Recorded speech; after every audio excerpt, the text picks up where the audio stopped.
m'appelle Clément Hélier, j'ai 30 ans.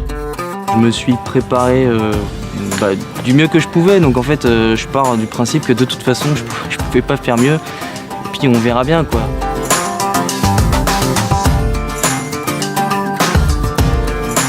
Je m'attendais vraiment, alors sincèrement pas du tout à faire ce classement-là.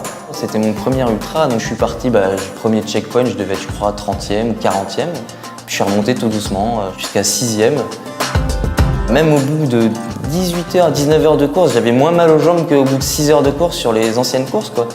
Donc dans ma tête, j'étais agréablement surpris. Je me suis dit, bon, finalement, peut-être que la préparation a été efficace parce que je me suis vraiment beaucoup préparé pour cette course. J'ai commencé à avoir des petites alertes juste sur la montée justement de la Croix de Champs-Rousse là. Donc j'ai commencé à sentir un peu les jambes qui me tiraient, grosse sensation de chaleur. À la montée là, c'est à 30%, je crois que j'ai dû faire 5 pauses. J'en pouvais plus. J'ai pas pu la faire non-stop. Oh allez, un peu de À ce moment-là, je pensais que j'étais juste un peu fatigué à cause de l'effort en tant que tel. Et en fait, je pense que dès ce moment-là précis, je commençais à être en déshydratation. Ce qui va être quelques heures plus tard la raison de mon abandon. Là, j'ai senti déjà que psychologiquement, j'avais changé d'approche. C'est-à-dire que là, j'avais en tête le ravito de Habert de Champ-Chaude et je pensais qu'à ça, quoi. Genre, il arrive quand, il arrive quand, il arrive quand. Je suis arrivé au ravito, ils m'ont proposé une soupe. Donc, je commence à boire un petit peu de soupe et en fait, je bois 2-3 gorgées. Je reste assis, je sais pas, 1 minute. Au bout d'1 minute, je vais vomir. Bon je me suis dit que c'était pas bon signe. J'attends un peu, je bois. Et là j'ai aussi peut-être fait une erreur. Je suis reparti en fait.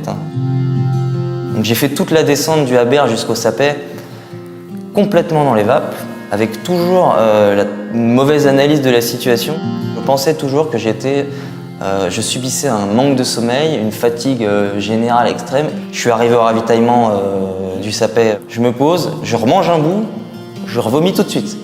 Donc ils ont appelé les secouristes, ils m'ont fait plein de tests. C'est là qu'ils m'ont dit que j'avais 8,4 de tension, je crois que c'est plutôt bas. Et du coup, ils ont pris la décision de m'interdire de repartir.